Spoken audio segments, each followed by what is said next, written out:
Sem áudio daí. Obrigada. Bom dia, gurias. Dia 31 de janeiro, terça-feira. Bom dia. Seguimos. Página 94. E a gente vai entrar agora. A verdade pode matar? O bom é que a verdade chega a nós com um sentido secreto nas coisas. Nós terminamos adivinhando, confusos à perfeição. Clarice Lispector. Vou iniciar a leitura. Quem desejar continuar, escreve no chat para mim. Quem quiser continuar a leitura hoje. Bom dia, meninas. Dizem que falar a verdade para o paciente com uma doença grave pode matá-lo antes da hora. Essa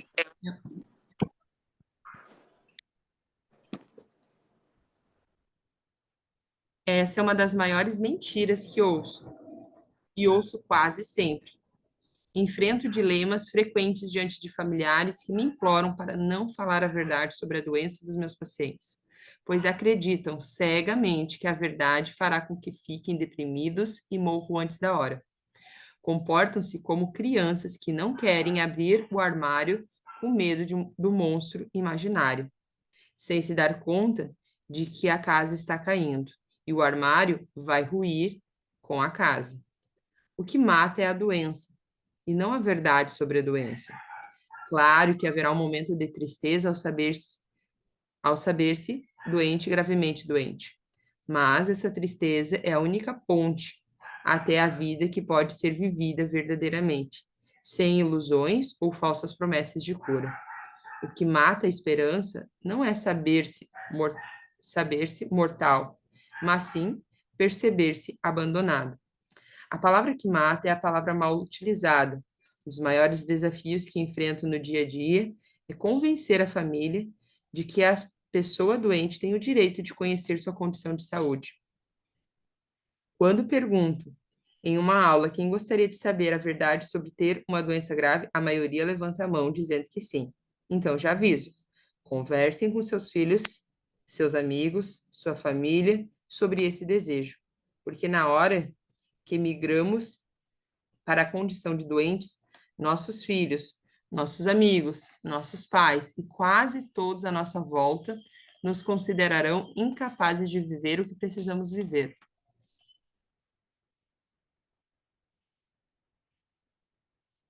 Todos esses que nos amam e que pensam poder nos proteger do sofrimento forçarão os médicos a compartilhar desse silêncio. E mesmo em grande sofrimento, todos nos dirão que não temos nada, que nossa saúde é ótima, que nada do que sentimos de errado em nosso corpo é grave. Mas o corpo não mente, o corpo nos diz, às vezes sussurrando, às vezes gritando. Tem alguma coisa errada e muito ruim acontecendo. Então pensaremos, como é possível que eu não tenha nada? Sinto uma dor horrível, estou emagrecendo, é cada vez mais difícil ser eu mesmo. Como é que eu não tenho nada? Quando estamos em um momento assim e as pessoas ao nosso lado não foram preparadas para estar ali, armam-se uma grande encrenca. As famílias pensam que poupam seus amados quando mentem, sem saber que seus amados também mentem para poupá-los. Na minha rotina, os pacientes conversam comigo sobre sua finitude de maneira aberta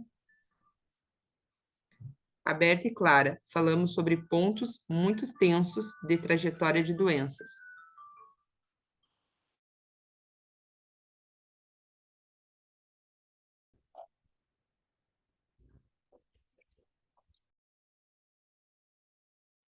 Só um minuto, gurias.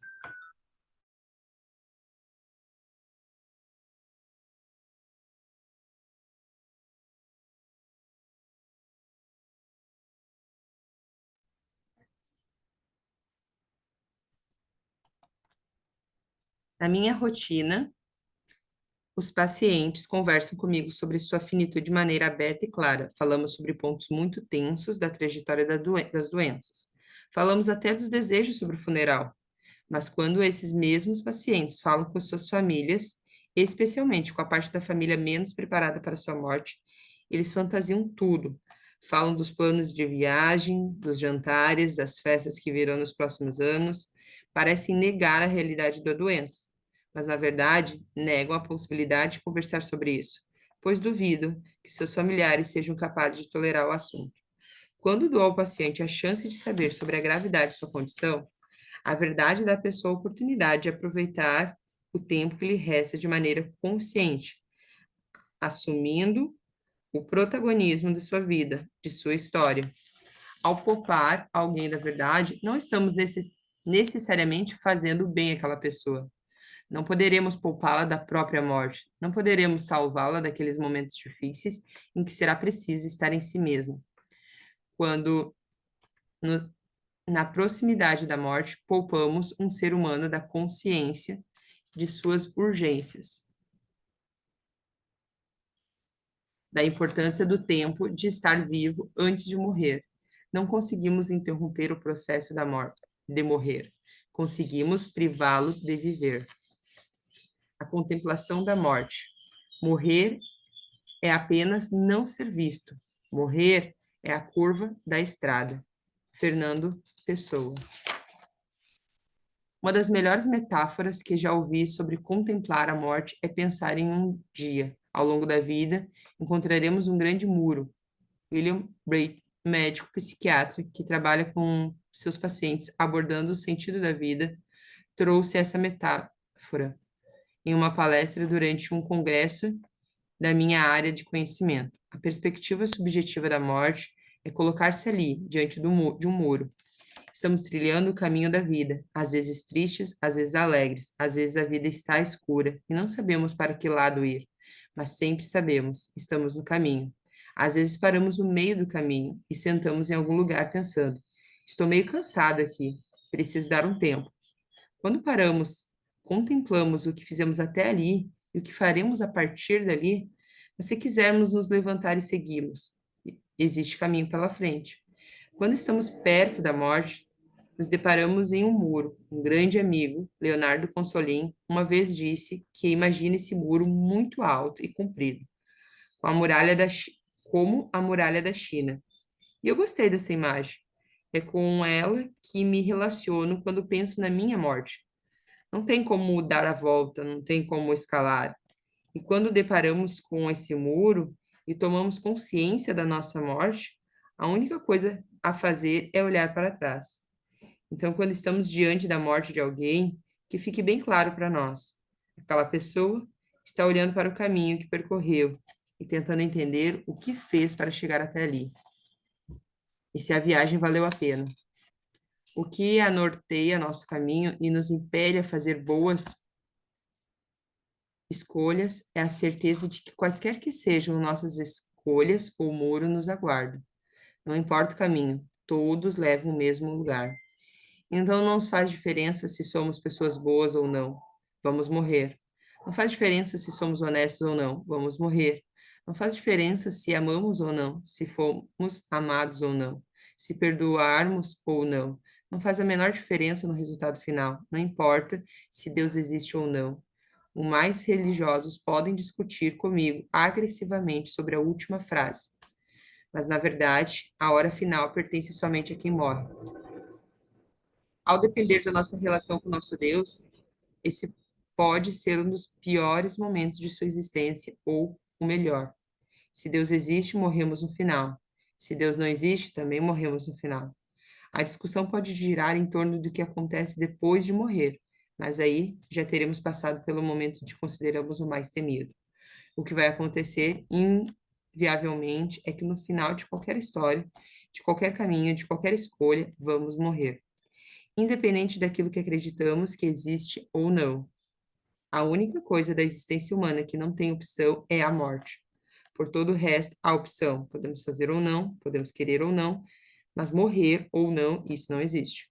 O que faz a diferença nos caminhos que escolhemos ao longo da vida é a paz que sentiremos ou não nesse encontro. Se fizermos escolhas de sofrimento ao longo da vida, a paz não estará presente no encontro com a morte. Melhor coisa que posso fazer por alguém na hora da morte é estar presente. Presente ao lado dessa pessoa, diante dela, por ela e para ela. Um estado de presença multidimensional que somente o caminho da compaixão pode revelar. Se eu for sentir a dor do outro, então não posso estar presente, pois será a minha dor. Se eu sinto a dor, estou em mim e não no outro.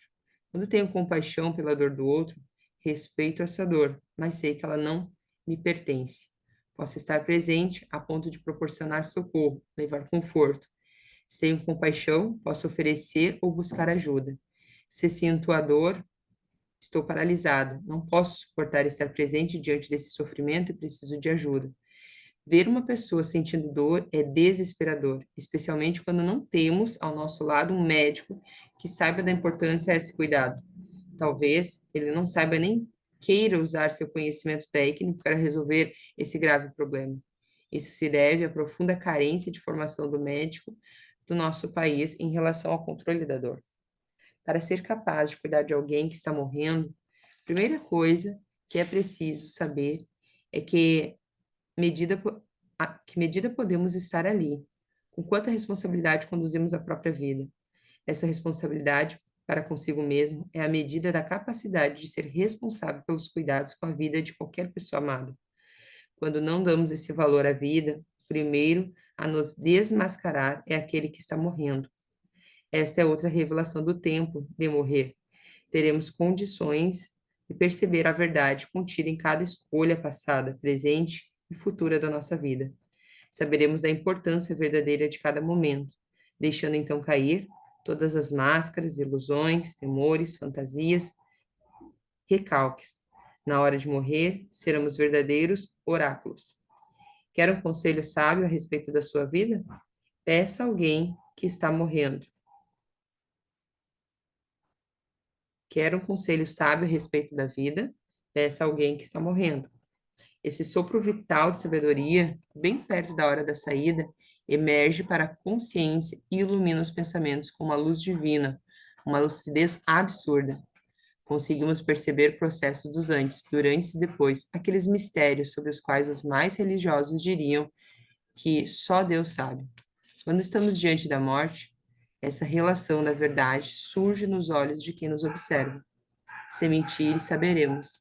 E se for você a estar diante dos olhos de alguém que está morrendo, saiba, essa pessoa pode vir a sua plena verdade. Pode ver a sua plena verdade. Você pode ser um excelente médico, enfermeiro, jornalista, advogado, farmacêutico, lixeiro, diarista. Pode-se ser muito bem qualquer profissão que não exija contato com seres humanos, bastando ser muito bom na parte técnica. Pode ser que ninguém perceba que você é um ser humano incompleto, mas nos cuidados paliativos, isso virá à consciência da pessoa de quem você está cuidando. Estará escrito nos olhos dessa pessoa que você erra quando mente que está tudo bem. Se você se sentir incapaz de estar ao lado do paciente, pode ter certeza de que é o mesmo incapaz, que é mesmo incapaz. Se você está se sentindo um lixo, precisará buscar uma resposta. Precisará aproximar-se da própria vida para tornar-se digno de estar ao lado de alguém próximo da morte. Para mim, não existe nada mais sagrado do que estar ao lado de quem está morrendo, porque não haverá a próxima vez, independentemente da religião, se tem ou não tem, nessa vida morreremos só uma vez. Não tem ensaio. Você pode ter um, dois ou três filhos, pode se casar 5 vezes, pode fazer várias coisas várias vezes, mas morrer é uma vez só. É só naquele tempo o grau da presença que é preciso desenvolver para realizar cuidados paliativos. Só pode ser alcançado com um treinamento técnico comprometido, atividade física consciente para sentir o seu corpo, terapia emocional e experiências que ajudam a encontrar a própria paz. Como ajudar o outro a achar a paz dele se não fazemos ideia de onde está a nossa? Um diploma não mostra o sentido da vida. Portanto, não nos iludamos com certificados. A importância que damos à nossa vida não pode ser avaliada por currículos leitos. Se não sabemos onde está a nossa importância, dificilmente seremos capazes de fazer alguma coisa na vida de alguém. E na hora da morte, é possível que sejamos apenas presenças incômodas. A transformação começa no momento em que nos percebemos capazes de estar presentes. A pessoa que está morrendo não deve sentir um peso, um estorvo, um incômodo. Ela merece a chance de descobrir-se valiosa para quem está ali, ao lado dela. Todos nós merecemos isso, sentir que temos valor, que somos importantes, que somos amados, mesmo quando estivermos doentes e morrendo. O desafio de quem quer que estar ao lado de uma pessoa que está morrendo é saber transformar o sentido dela em algo de valor. Transformar o sentido de fracasso diante da doença em um sentimento de orgulho pela coragem de enfrentar o sofrimento de finitude. Se a pessoa está morrendo e sente valiosa, no sentido de ser importante, de fazer diferença na própria vida e sentir que faz diferença na vida de quem está cuidando dela, ela honrará esse tempo. Muitos justificam seu tempo de estar ao lado de uma pessoa que está morrendo assim. Quero ser voluntário para ajudar as pessoas a morrer. Quero fazer cuidados paliativos para ajudar as pessoas a morrer. Quero estudar tanatologia para ajudar as pessoas a morrer. Mas é bem contrário disso. Preste atenção. Se você quer ajudar as pessoas a morrer, então vá buscar outra coisa. Vá vender cigarros, álcool, drogas. Vá compartilhar violência e tristeza. Isso ajuda as pessoas a morrer. Lu, quer continuar? Bom dia, estão me ouvindo bem?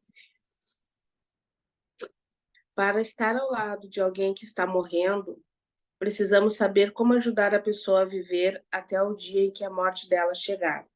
Apesar de muitos escolherem viver de um jeito morto, todos têm o direito de morrer vivos. Quando chegar a minha vez, quero terminar a minha vida de um jeito bom. Quero estar viva neste dia. Zumbis existenciais. Um trem de ferro é uma coisa mecânica. Mas atravessar a noite, a madrugada, o dia, atravessou minha vida, virou só sentimento. Eu vou ler de novo, tá? Que eu errei. Um trem de ferro é uma coisa mecânica, mas atravessa a noite, a madrugada, o dia, atravessou minha vida, virou só sentimento. Adélia Prado. Na terminalidade humana, é comum que todos ao redor da pessoa que morre a observem como se ela já estivesse morta. Mas o problema maior do mundo à nossa volta passa longe da doença física. Muita gente não está viva de fato, mesmo com o corpo funcionando bem. É uma coisa terrível. Gente que enterrou suas dimensões emocional, familiar, social, espiritual. Gente que não sabe se relacionar, que tem dificuldade de viver bem, sem culpas, sem medo. Gente que prefere não acreditar para não correr o risco de se decepcionar, seja pela relação com o outro, seja em relação a Deus. Gente que não confia, não entrega, não permite, não perdoa, não abençoa. Gente viva que vive de um jeito morto. Temos mortos andando livres nas academias de ginástica, nos bares, nos almoços de família, de comercial de margarina, desperdiçando domingo por meses a fio. Gente que reclama de tudo e de todos. Gente que perpetua a própria dor se entorpecendo com drogas, álcool ou antidepressivos, tentando se proteger da tristeza de não se saber capaz de sentir alegria. Vejo isso nos hospitais, em especial na sala dos médicos, na sala do café, nas enfermarias, nos vestiários, lugares povoados por gente morta andando perdida, sem encontrar sentido em cada dia de trabalho. Na maioria dos hospitais e instituições que se intitulam serviços de saúde, o que mais está presente é esse cheiro de gente morta viva. Nos grandes escritórios vejo pessoas cheias de razão econômica, política, administrativa. Esses também se empobreceram de vida e se enriqueceram de morte. Em um contexto no qual as pessoas não têm a chance de perceber que estão vivas, o cheiro característico da morte está mais presente. Mas onde a morte está de verdade, a vida se manifesta. O desafio de fazer uma pessoa se sentir viva não é negar o processo de morte dela. Então, se desejamos estar presentes, seja trabalhando, seja vivenciando a morte de uma pessoa que amamos muito, os primeiros desafios são estes: saber quem somos, o que estamos fazendo ali e como faremos para que aquele processo seja o menos doloroso possível. O passo seguinte é buscar saber qual é a nossa capacidade de transformar a maneira como aquela pessoa se vê, como um fardo, um peso, um mar de medos e arrependimentos, em algo de valor. Se nos sentimos perdidos no meio disso, observemos. Em uma sábia fala de um filme bem popular, Piratas do Caribe, um personagem lança luz sobre esse momento tenso. Quando a gente está perdido, encontra lugares que, se a gente soubesse onde andavam, jamais teria encontrado. Aproveitemos o tempo em que nos perdemos. Permanecer ao lado de alguém que está morrendo fará com que experimentemos muitas vezes essa sensação de estar perdido, estar perdidos. Não é o caso de fugir. É nesse espaço de tempo que conheceremos caminhos totalmente inéditos dentro de nós mesmos para chegar a um lugar incrível, a vida. Todos chegaremos ao fim. Qual caminho é o mais difícil até esse dia? Salve-se quem puder, porque para todas as horas é sempre chegada a hora. Clarice Lispector. Posso continuar? O tempo é uma questão recorrente quando falamos sobre a finitude. Quando não houver mais tempo, dará tempo de ser feliz? Quando uma pessoa adoece e precisa fazer seu tempo parar de correr para se tratar, o tempo não passa em segundos, minutos, horas. Passa em gotas ou em comprimidos. Os intervalos são percebidos entre um remédio e outro, entre uma visita de médico e outra, entre um exame e outro. É o tempo do soro pingando no suporte ao lado da cama.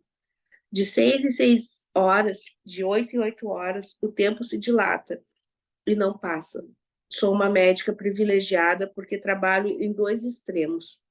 Em um consultório que fica dentro do Hospital Israelita Albert Einstein, em São Paulo, onde conheço pacientes com boa condição econômica, e no hospício ligado ao Hospital de Clínicas, também em São Paulo, onde recebo pessoas que podem chegar em condições bastante precárias.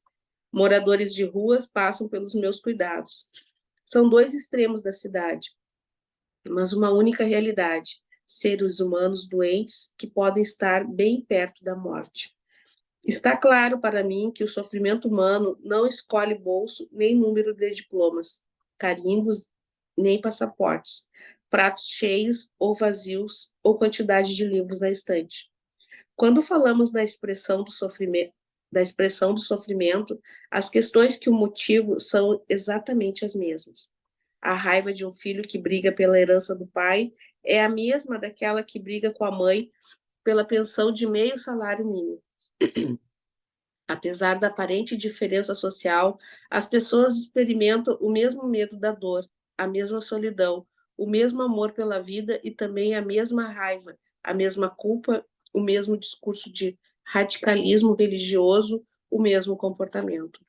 A diferença entre os dois grupos de paciente, mesmo recebendo todos os cuidados possíveis dentro de seus mundos, é que a pessoa que tem muito dinheiro pode ter uma experiência muito mais árida no processo de morrer.